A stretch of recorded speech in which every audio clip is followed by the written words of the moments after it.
잔치집인가 초상집인가 좀 설교가 제목이 좀 이상하긴 해도 말씀을 좀 들어봅시다. 이 말씀 속에 은혜가 있을 줄로 믿습니다. 오늘 본문의 말씀은 예수님께서 가나 혼인잔치에 참여하신 말씀입니다. 예수님이 기사와 이적을 행하시면서 복음을 전하실 때가 30세가 되어서였는데 30살에 제일 처음 기적을 행하신 곳이 오늘 본문에 나오는 가나라고 하는 마을에서입니다. 이 가나는 예수님의 고향인 나사렛에서 건너다 보이는 작은 마을이에요. 어머니 마리아는 먼저 이제 혼인제식 참여하러 갔고, 또 예수님이 제자들과 함께 초대를 받아서 하객으로 참석을 하게 됩니다. 이 고대 문서에 의하면은 그 집은 마리아의 여동생인 살로메의 집이었다, 그런 기록이 나오는데, 만약 자기 동생 집이었다면은 혼인 준비를 위해서 마리아가 먼저 갔지 않겠어요? 그렇게 해서 혼인 잔치가 지금 잘 나가고 있는데 포도주가 떨어진 것입니다. 나름대로 준비를 잘 했겠지요. 그런데 잔치에서 빠져서는 안 되는 포도주가 떨어졌어요. 예상보다 손님이 많이 왔을 수도 있을 것이고, 또 애주가들이 포도주를 막 엄청 많이 찾았을 수도 있을 것이고, 어떻든 포도주가 떨어져 놓으니까 그 사정을 알았던 사람들이 얼마나 걱정을 하고 또 당황스러웠겠어요. 그때 예수님이 말씀을 하셨어요.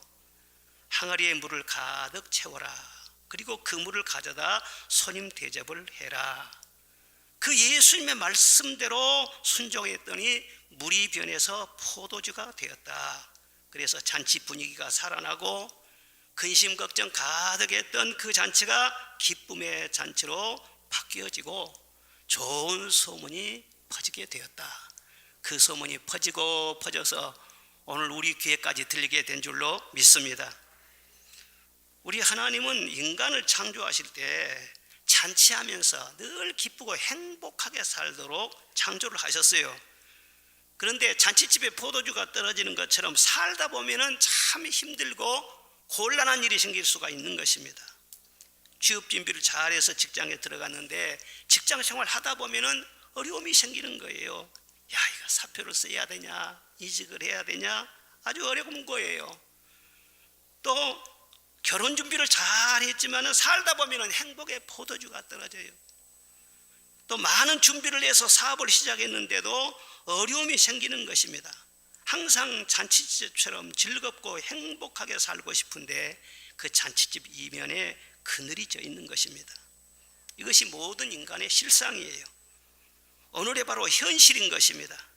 그런데 예수님이 세상에 오신 목적은 이 초상집 분위기를 잔치집 분위기로 바꿔주기 위해서 오셨다, 그 말이에요. 예수님이 가나 잔치집에 가신 것은 떨어진 포도주를 채워주고 근심 걱정을 해결해 주기 위해서 가신 것이지 인사치레하기 위해서 가신 것은 아닌 것입니다. 오늘 11절에 보니까 이 처음 표적을 갈릴리 가나에서 행하였다, 그런 말씀이 나와요. 예수님께서 기적을 행하셨는데 우리 사람들이 생각할 때는 기적은 놀라운 것이지만은 예수님 편에서 기적은 일상이에요. 하나님 편에서 볼 때 기적은 상식적인 것입니다.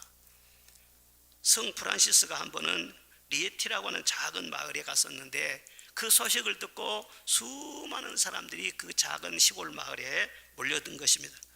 그런데 갑자기 몰려 사람들이 많으니까 먹을 것이 없잖아요. 그런데 그 옆에 포도원이 있었는데 그 포도원에 들어가서 막 사람들이 따먹은 거예요. 그 사람들이 많이 와서 한 송이씩만 따먹더라도 이 포도원 주인 입장에서 볼 때는 완전히 농사가 망치는 것이죠. 그래서 불평이 많았어요. 그래서 프란시스가 불평하는 농부를 불러가지고 물어봤습니다. 풍작이 들 때 이 한 해의 포도주를 몇 통이나 생산합니까?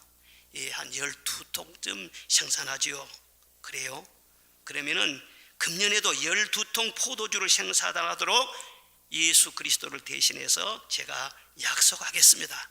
그러니 이 사람들 배가 고프잖아요. 그냥 따먹도록 내버려 두십시오. 그래서 거의 다 따먹고 조금 남은 포도를 따서 술틀에 넣고 포도주를 만들었는데 아니, 놀랍게도 최상급 포도주 12통이 거기서 나왔다는 것입니다.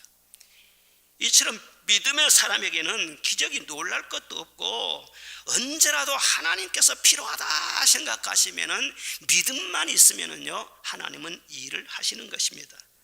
사실 기적이 멀리 있는 것 같지만 늘 우리가 가까이 있어요. 우리도 사실은 기적 속에 살고 있는 것입니다. 하루하루 사는 것이 그렇잖아요. 이 사람 몸에 질병이요 35,000가지나 된답니다. 그런데 5,000가지는 그 원인을 알지만은 30,000가지는 어떻게 해서 병이 생기고 어떻게 치료되는지도 모른다는 거예요.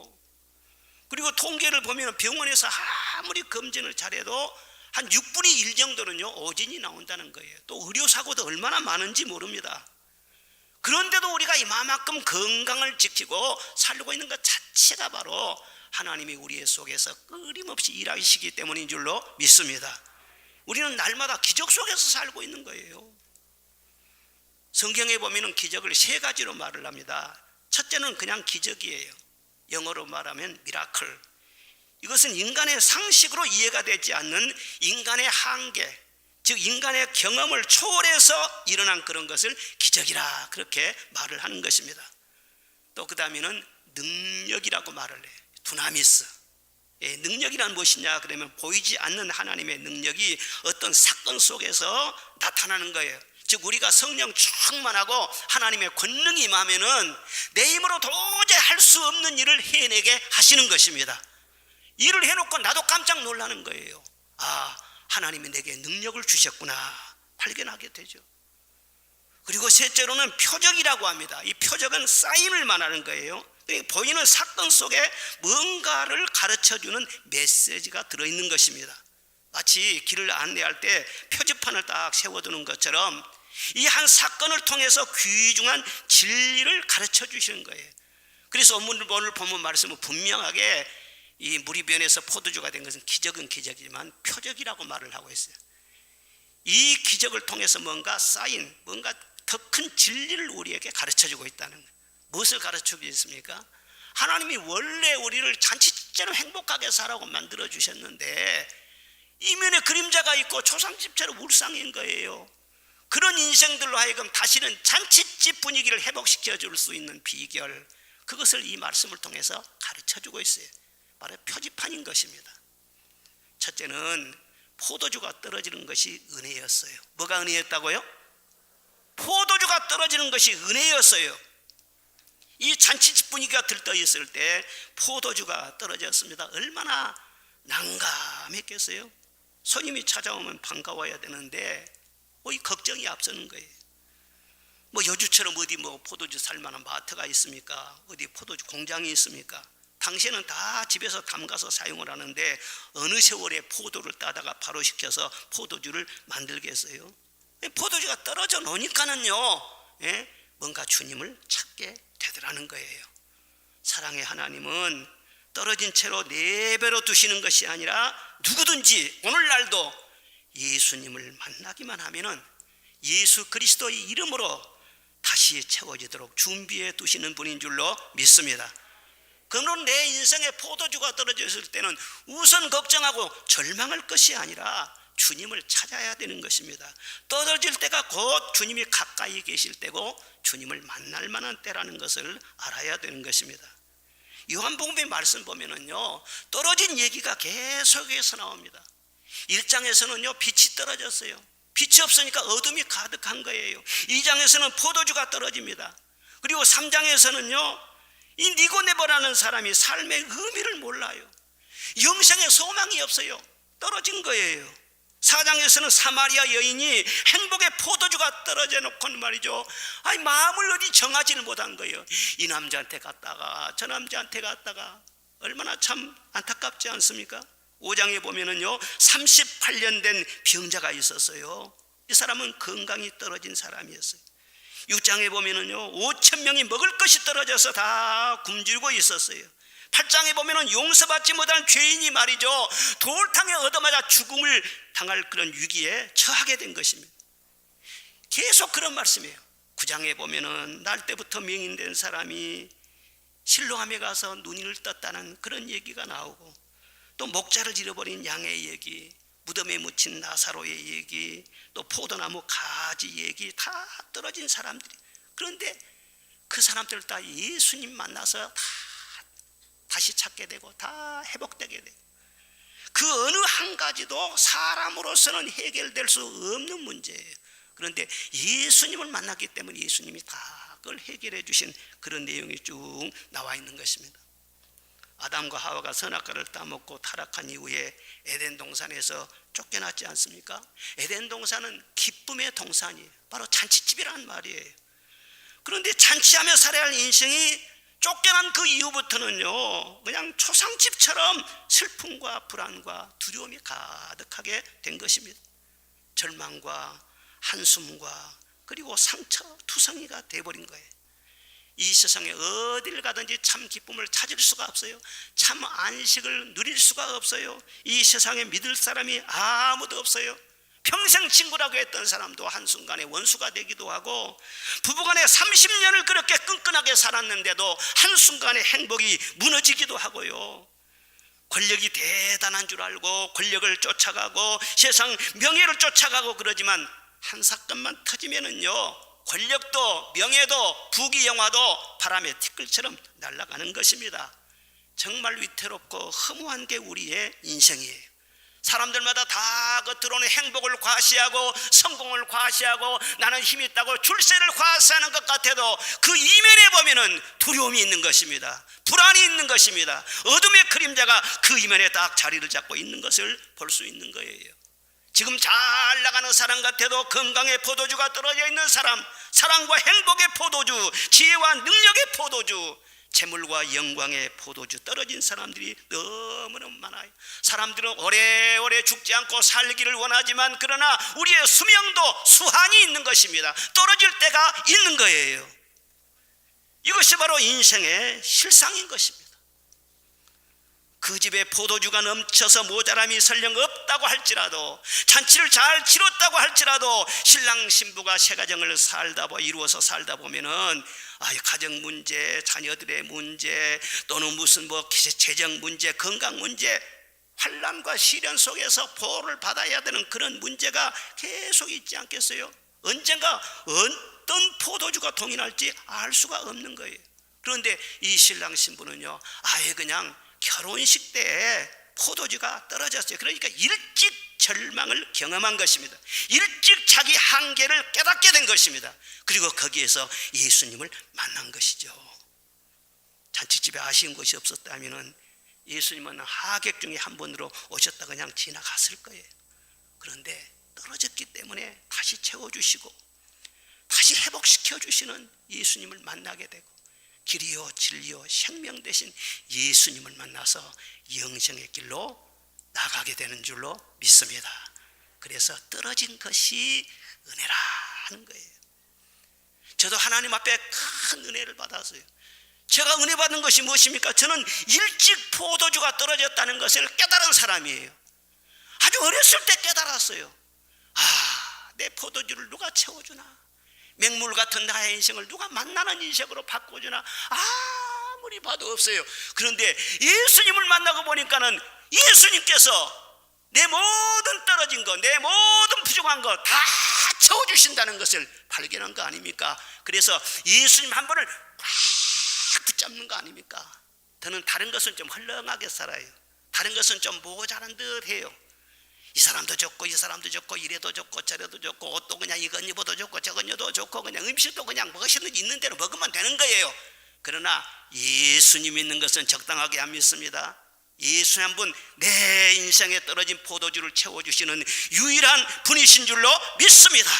예수님 꽉 붙잡았어요. 떨어진 것이 복이 되었어요. 흙수저가 복이 되었어요. 여러분들도 다 마찬가지. 지금 이 순간 내가 떨어진 인생 자기 한계를 발견하고 예수님 꽉 붙잡기만 하면은 지금부터 바닥을 치고 다시금 튀어오르게 될 줄로 믿습니다.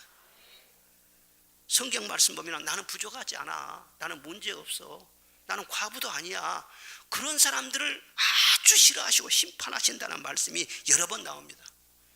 계시록 18장 보면 나는 여왕으로 앉은 자의 과부가 아니라 하는 자들은 그만큼 고통과 예통함으로 갚아주리라 그랬어요.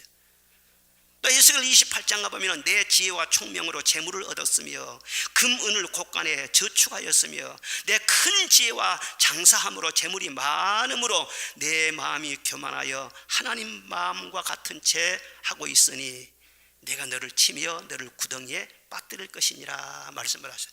이런 사람은 세상에 다 부러워할 만큼 잘된 사람이에요. 그런데 마음속으로 꼭 자기가 하나님 같은 줄로 알고 말이죠. 나는 부족한 것이 없다. 그래 내가 너를 빠뜨리게 할 것이다. 하나님이 말씀하신 거예요. 제가 말한 것이 아니고. 계시록 3장이 뭐라 하겠어요?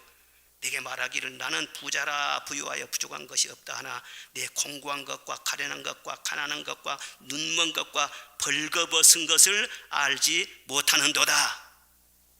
여러분, 우리 예수님은 우리의 진정한 신랑이 되시고 우리 하나님은 진정한 아버지이신 줄로 믿습니다. 그런데 예수님을 만나지 못한 사람은 영적으로 볼 때는 과부요, 바로 그 사람이 고아인 것입니다. 그런데 영의 눈이 어두워서 그 실상을 알지 못하고 육신의 것만 보고 겉만 보고 나는 과부가 아니라고, 나는 재물이 많다고, 나는 젊음도 있고 실력이 있고 내 배우에는 배경도 든든하다고 이렇게 말하는 그런 사람 내가 심판할 것이다 말씀을 해요. 그럼 어떤 사람을 심판하지 않습니까? 하나님, 저는 가난해요. 하나님, 저는 외로워요. 세상에 아무리 아는 사람 많이 있을지만 주님 같은 분은 없어요. 주님 나를 불쌍히 여겨주세요. 나는 주 없이는 살 수 없어요. 마음이 가난한 자에게 복이 있나니 천국이 저희 것임이니라. 여러분, 복 있는 사람 되고 싶습니까? 화를 입을 사람 되고 싶습니까? 이것만 간단하게 바꾸면 되는 거예요. 제가 목마르고 가난했을 때 하나님 앞에 늘 불렀던 찬송이 뭐예요? 주 떠나가시면 내 생명 헛되네 기쁘나 슬플 때 늘 계시옵소서. 그 찬송을 수백 번 아니 수천 번은 불렀을 거예요. 주 떠나가시면 내 생명이 헛되요, 내 수고도 헛되요, 내 노력도 헛되요, 내 젊음도 헛되요, 내 인생 헛되요. 주님 나와 함께하여 주세요. 떨어진 인생으로 내가 스스로를 절감하고 주님만을 꽉 붙잡으려고 한 거예요. 인간의 절망이 하나님의 시작이라는 것을 알아야 됩니다. 여러분의 어려운 처지가 지금이 바로 기회라는 거예요. 둘째는 마리아의 조용한 부탁이 있었어요. 3절에 보니까 예수의 어머니가 예수에게 이르되 저들에게 포도주가 없다 하니 말씀이 나옵니다. 마리아는 그 집 사정을 알아차리고 조용하게 예수님께 알린 거예요. 신랑이나 그 집 부모나 연회장에게도 알리지 않고 이 문제를 예수님께 가지고 가서 말을 하더라. 이것이 바로 신앙인의 모습인 것입니다. 문제가 생길 때 예수님께로 가지고 가는 그 사람이 바로 참된 신앙이 있는 사람인 거예요. 우리도 무슨 문제가 있든지 간에 그 문제를 가지고 예수님께로 나가야 할 줄로 믿습니다. 예수님이 직접 말씀하셨어요. 구하라 주실 것이요, 찾으라 찾을 것이요, 문을 두드리라 열 것이니라. 왜 누누이 그렇게 반복해서 말씀을 하시는가? 우리 인생은 구할 것이 많기 때문에, 그만큼 아쉬운 것이 많기 때문에 그래요. 아침에도 구할 것이 있고 저녁에도 구할 것이 있고 총각 때도 구할 것이 있고 결혼한 다음에도 구할 것이 있고 항상 우리는 구할 것이 있어요. 청년 때도 구할 것이 있고 노년 때도 구할 것이 많아요. 조금도 지체하지 말고 구하라 주실 것이, 찾으라 찾을 것이니 사랑의 음성이에요. 환난 날에 나를 부르라. 내가 너를 건지리니 내가 나를 영화롭게 하리로다. 주님이 보실 때는 발세는 환난 때라는 거예요. 여러분, 지금 그렇지 않습니까? 눈을 들어 보십시오. 팬데믹이 세상을 다 지금 두렵게 하지 않습니까? 주님 오시는 그날까지는 죄와 전쟁이 끝임이 없습니다. 기근이 끝임이 없고 전염병이 끝임이 없고 성경에 누누이 말씀하고 있어요. 그동안 우리들이 이런 전염병에 휩싸이지 아니하고 건강하게 마음껏 변기를 타고 세상을 돌아다니면서 그렇게 활보하고 살았던 것은 그때 하나님께서 은혜로 주신 것이지, 실상 이 세상은 환난의 때가 지금 닥쳐온 거예요 이미. 그러므로 환난 날에 나를 불러라. 이 세상보다 크신 하나님께서 너를 건져 줄 것이고 너는 나에게 영광을 돌리게 될 것이다 말씀을 하신 거예요. 야곱이 세겜에서 장막을 치고 양떼를 먹였을 때 그 주장의 딸 디나가 말이죠, 그냥 이 디나를 하몰이 말이죠, 디나를 겁탈을 한 거예요. 강간을 한 거예요. 그리고 여기에 격분한 야곱의 아들들이 아주 학살 그걸 벌리고요, 그리고 그 물건을 막 노략질을 하고요. 그러니까 그 지역에 있는 희위 족속들이 말이죠, 다 들고 일어나 가지고는요 복수를 하려고 하고요. 그래서 도저히 수습할 수 없는 정말 엄청난 문제가 터지게 된 것입니다. 그때 두려워하면서 전전긍긍하고 있을 때 하나님께서 야곱에게 들려주신 말씀이 뭐였습니까? 야곱아, 베델로 올라가라. 거기에서 나에게 제단을 쌓으라 말씀을 하셨어요. 문제가 터졌을 때 두려워하지만 말고, 어디로 피할 것인가만 궁리하지 말고, 인간의 생각을 가지고 머리 굴리려고만 하지 말고 하나님을 찾으라. 제단을 쌓고 기도하라. 내 마음을 정하고 모든 우상을 다 묻어버리고 베델로 올라가서 나를 만나라. 그리하면 새로운 길이 열릴 것이니라 말씀을 한 거예요. 그 말씀에 순종해서 그렇지, 하나님을 찾아야지 마음에 작정을 하고 올라가려고 했을 때 하나님께서 세겜 사람들의 마음속에 두려움을 주어가지고 아무도 야곱을 해하지 못하도록 그렇게 만드셨다 말씀을 했어요. 누구든지 주의 이름을 부르는 자에게는 구원이 있으리로다. 할렐루야. 지금도 그렇습니다. 어떤 문제가 있을지라도 하나님을 바라보며 야곱처럼 기도하고 베델의 제단을 쌓을 때 주님은 만나 주실 줄로 믿습니다. 그런데 우리 하나님은요 인격적인 하나님이세요. 그래서 이 모든 사정을 다 아시면서도 알아서 좀 도와주시면 되지 않겠어요? 그런데 우리가 요청할 때까지는 그냥 기다리고 계시는 것입니다. 우리 성령님은 내 안에 계시지만 절대로 마음에 부담을 주거나 강요하거나 명령하거나 그러지 않습니다. 기도해라, 뭐 해라 그렇게 하지 않아요. 꼭 안 계신 것처럼 아무런 부담이 없어요. 근데 이 시간 말씀으로 여러분들 심령을 두드리시는 것입니다. 이 말씀을 듣고 마음에 감동을 받고 한마디라도 기도를 하는 거예요. 길을 갈 때 주님 동행해 주세요. 음식 먹을 때 주님 건강도 주세요. 무슨 일을 할 때 여러분 아무리 일을 해도 최종 결제가 사인이 안 되면 일이 막히는 거예요. 하나님 도와주세요. 내 힘으로는 안 돼요. 그럴 때 그 한마디 작은 기도, 긴 것도 아니에요. 그럴 때 그 기도를 따라서 하나님이 놀랍게 역사하세요. 그 일이 맞춰질 때까지 여러분의 발걸음이 닿는 곳마다 역사하시고 하나님의 도우심이 함께하여 주시는 것입니다. 이 한마디 기도가 굉장히 중요해요. 여러분들이 언제 시간이 있어가지고 1시간, 2시간 그렇게 기도하겠어요? 저는 누가 기도를 부탁하면은요 그냥 짐이 생겨요. 그러니까 나중에 또 잃어버릴 수가 있어. 그러니까 기도 부탁하면은요 그 즉시 기도를 해요. 하나님 누구를 도와주십시오. 누가 이런 사정이 있습니다. 그 한마디 기도가 문제 해결의 열쇠가 되는 거예요. 할렐루야. 나는 하나님을 믿습니다. 마리아는 예수님께 나가서요 조용하게 말을 했어요. 그런데 어떤 사람들은 문제는 해결하지 않고 목소리만 큰 그런 사람들도 있어요. 이 사람 저 사람에게 자꾸 막 말하고 다니고 그런 사람도 있어요. 그런 사람들은 문제를 더 어렵게 만드는 것입니다. 여러분 아무리 가까운 사람이라고 해도 그에게 말하면은요 해결에 도움이 안 되는 거예요. 또 무슨 큰일도 사실 아닌데 막 큰일 난 것처럼 집안에서도 그냥 소리를 치고 말이죠. 소란 떨고 그러다 보면은요 오히려 집안이 더 어려워지는 거예요. 이들 문제로 어떤 사람들은요 학교까지 찾아가서 그냥 큰 소리를 치고, 어떤 사람은 카톡에다 올리고 그냥 소문을 내고. 여러분 이런 것은 신앙인의 진정한 자세가 아닌 것입니다.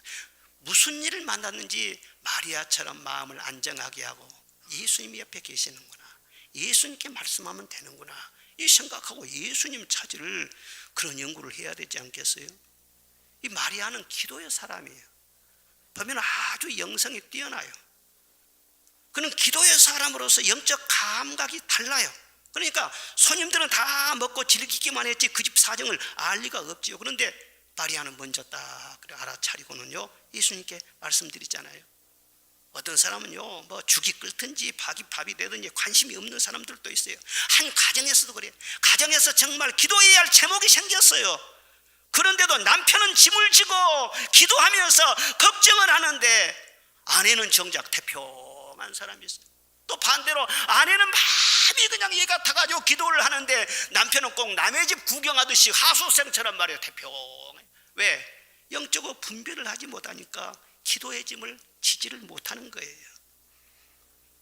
여러분 잔치집에 모든 노래 부르고 춤추고 놀고 있고 막 얼싸덜싸하고 막 그렇게 하니까 같이 그냥 막 올리면 될 것 같은데 사실 지금 그런 때가 아니잖아요.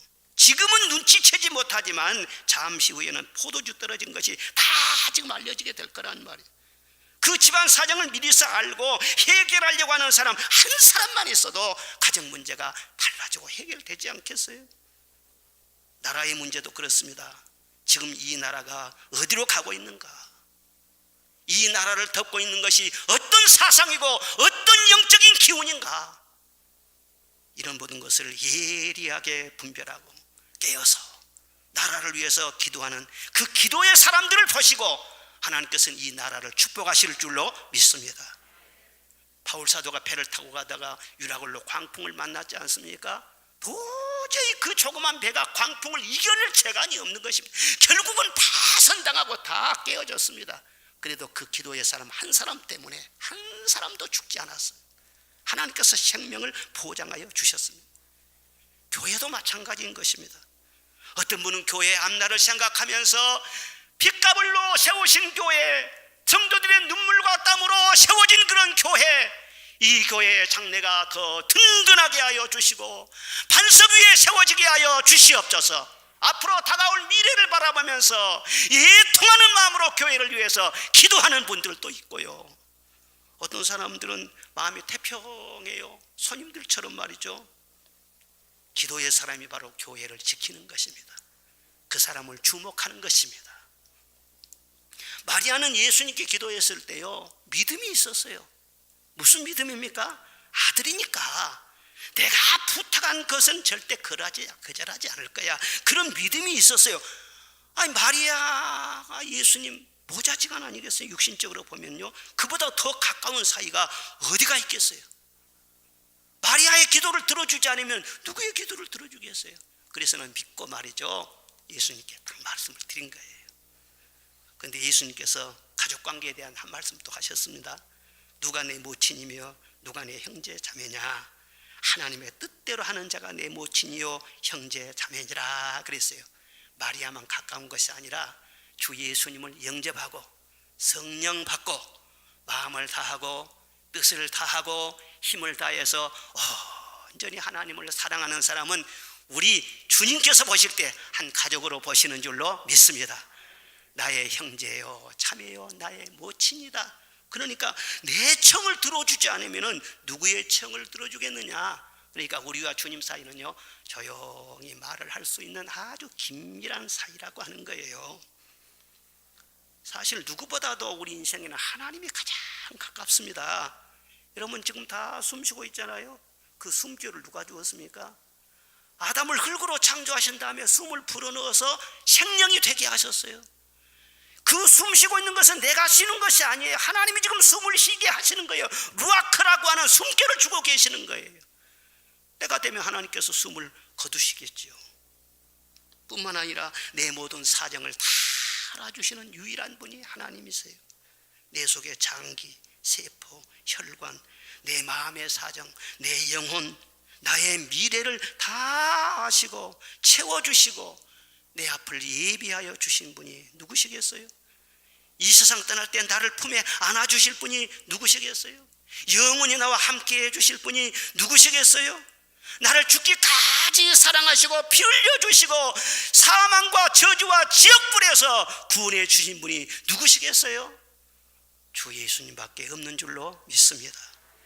나의 마음에 근심 구름 가득하게 덮이고 슬픈 눈물 하염없이 흐를 때 인자하고 부드러운 음성으로 부르사 나를 위로하이 누가 있을까? 주 예수, 주 예수, 주 예수밖에 누가 있으랴. 슬퍼 낙심될 때에 내 친구 되시는 구주 예수밖에 다시 없도다. 예수님밖에 없어요. 예수님밖에 없어요. 예수님밖에 없어요.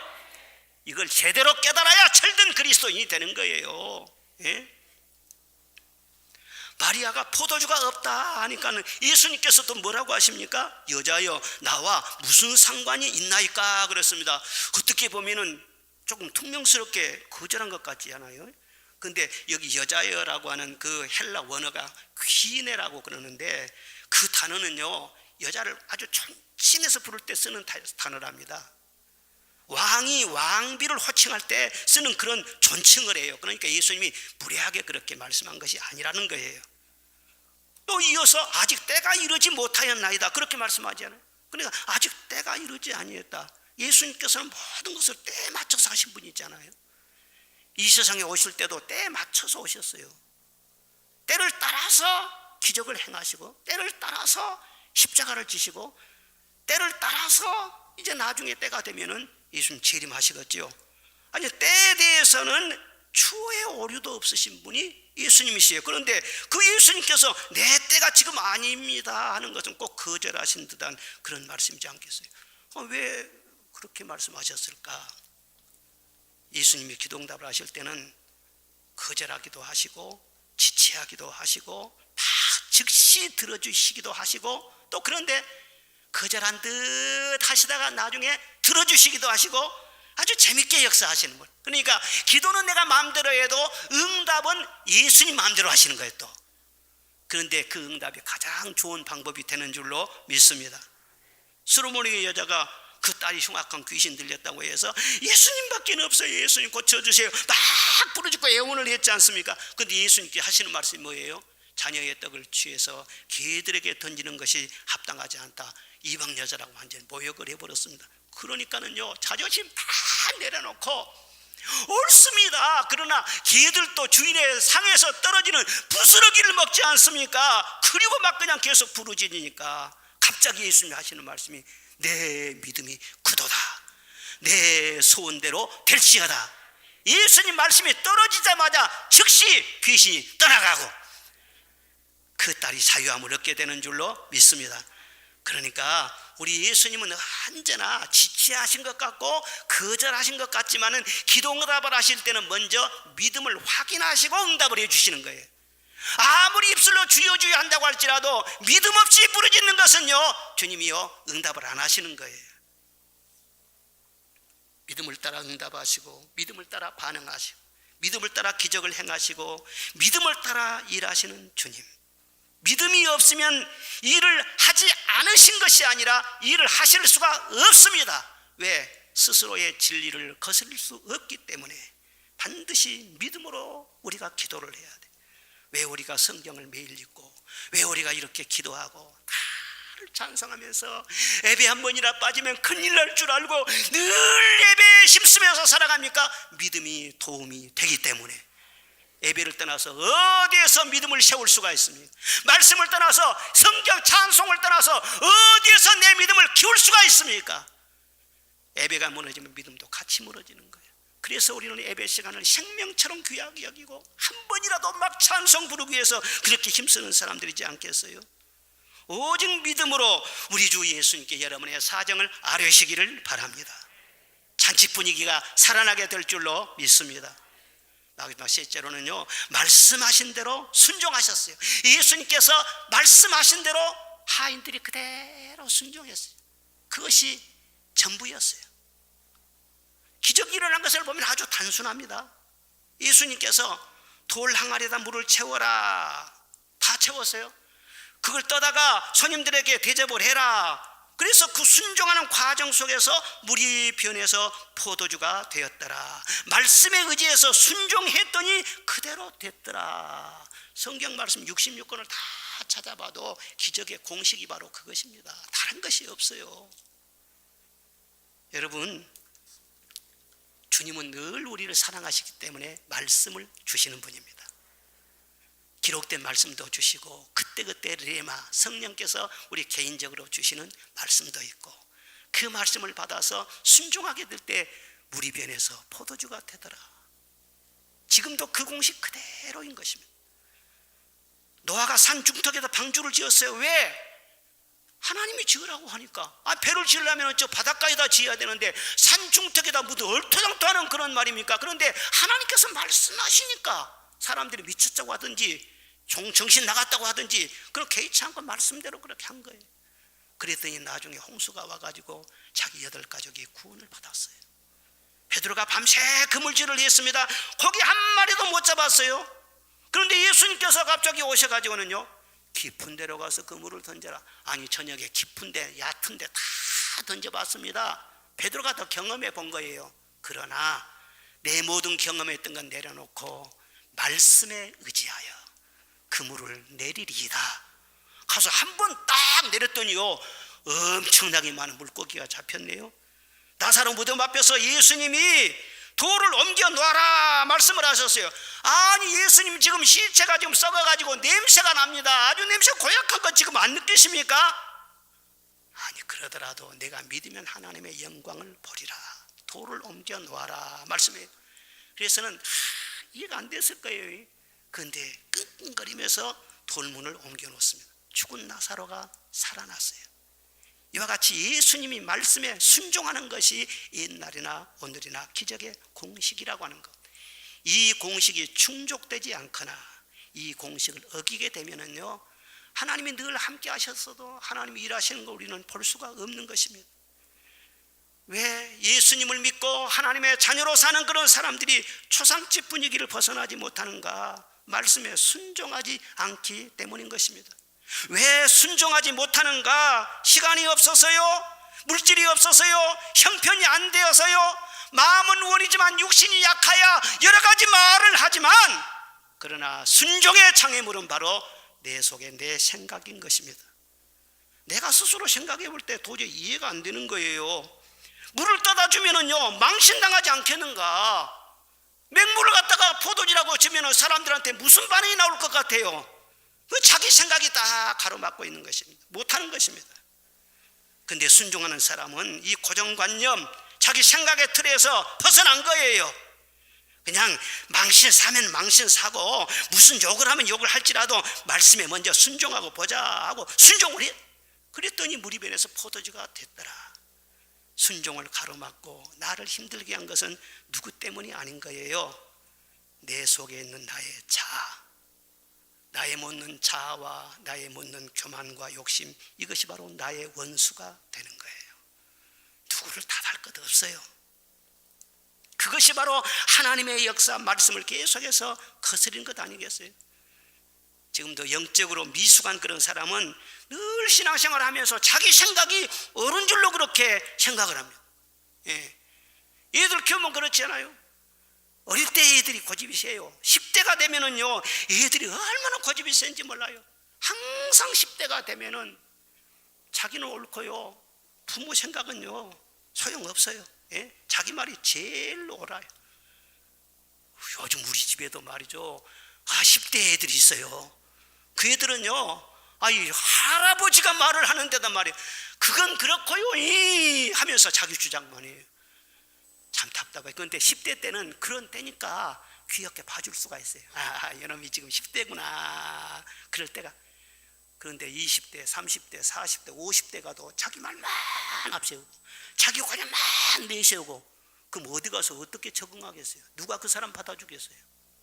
사람들은 못하지요. 처음에 우리가 교회 나와서 막 믿고 그럴 때는 말이죠, 그냥 이것저것도 없이 어리니까 그냥 하나님 앞에 때를 쓰는 거야. 그냥. 그래도 하나님께서 그래 내가 너를 사랑한 다 받아줘. 그런데 신앙생활이 커가면서 어떻게 됩니까?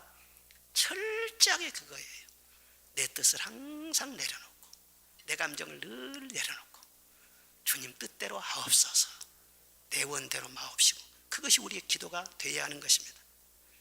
예수님은 환경은 그대로 두고 기적을 행하셨어요.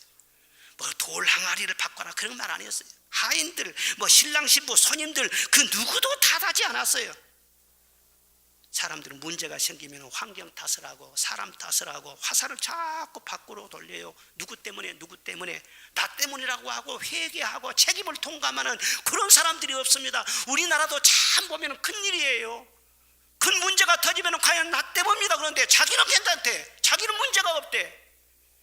이런 분이 자꾸 그러기 때문에요, 불평불만이 많아지고요, 마음속에 상처가 치유가 안 돼. 이렇게 쓰다 보니까는요, 약자들만 사실 알게 모르게 고통을 당하는 거예요.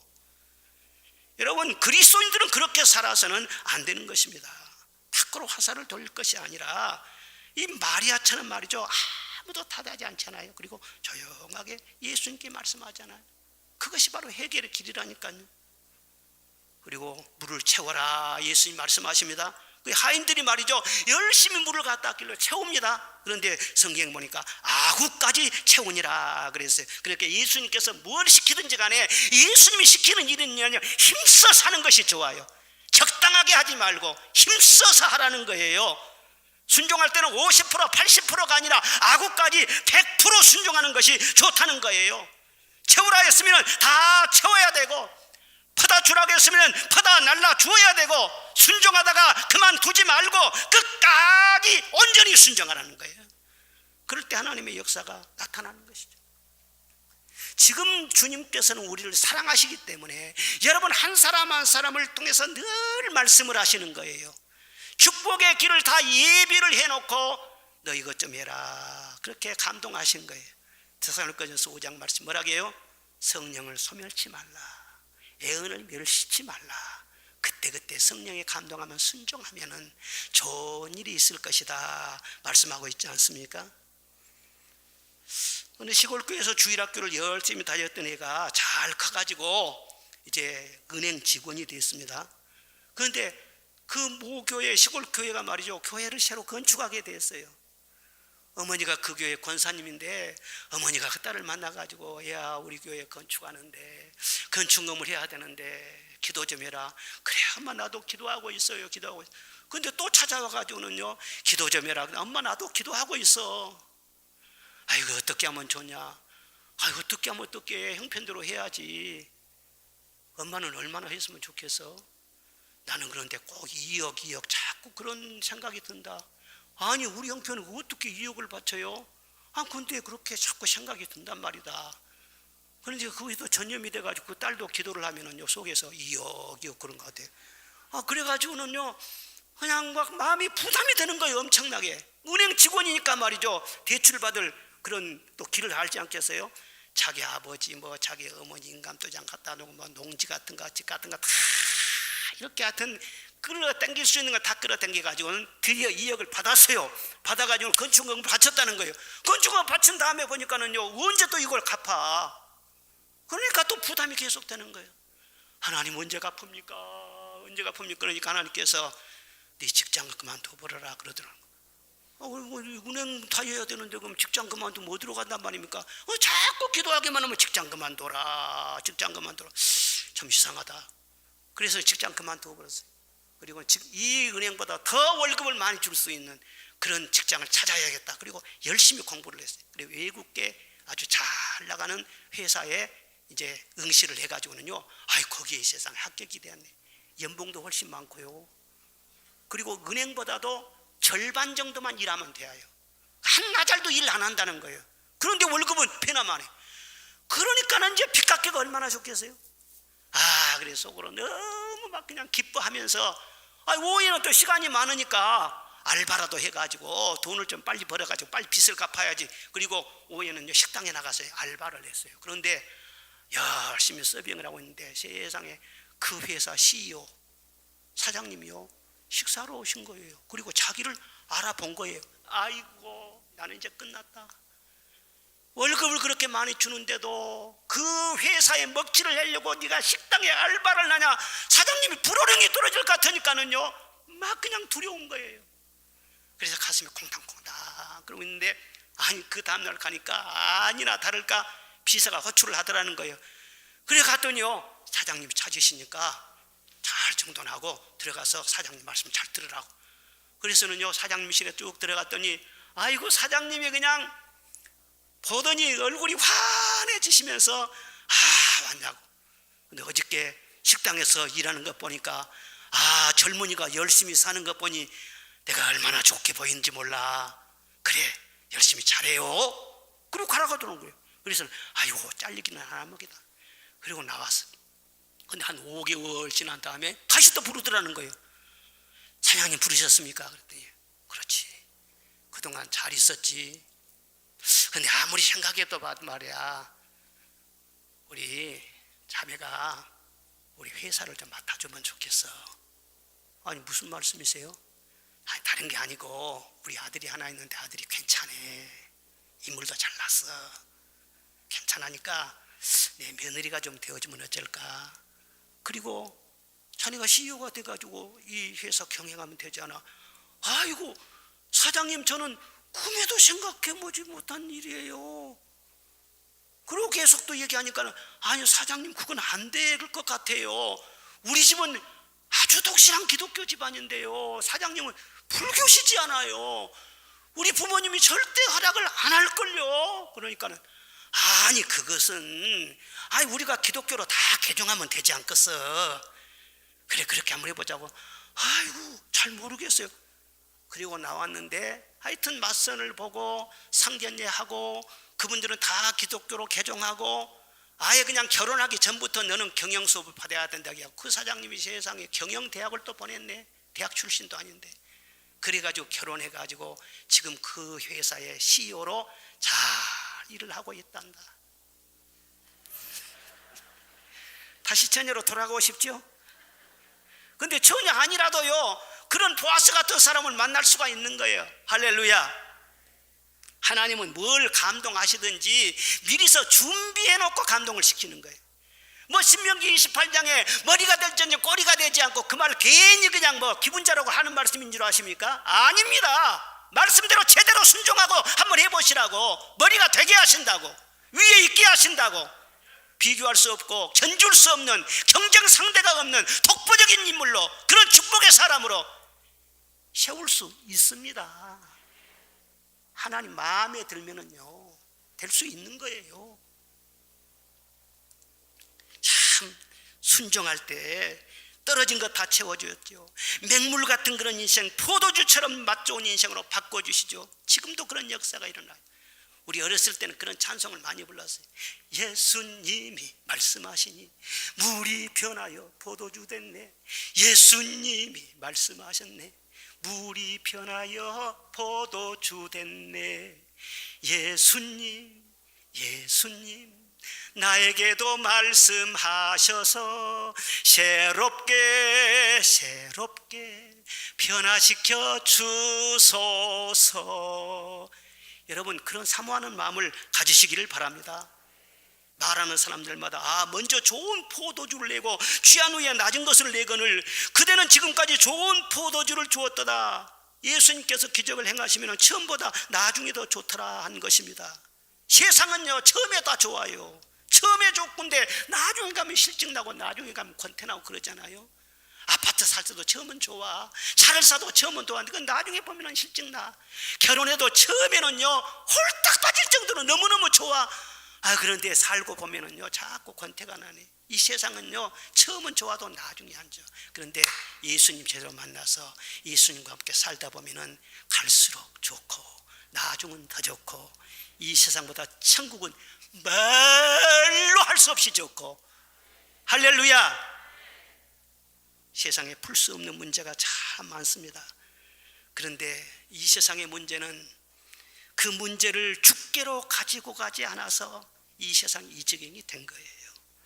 인생 살면서 요란스럽게 떠들지만 말고, 누구 탓하지만 말고, 어떤 문제가 됐든지 조용하게 주 예수님께 나아가시기를 바랍니다. 그리고 주님의 말씀에 귀를 기울이세요. 언제나 응답은 말씀으로 오는 것입니다. 그리고 그 말씀을 따라서 조용하게 순종하며 사시기를 바랍니다. 조용하지만 감동적인 강력한 천국의 사건이 여러분의 삶 속에서 계속 이어지게 될 줄로 믿습니다.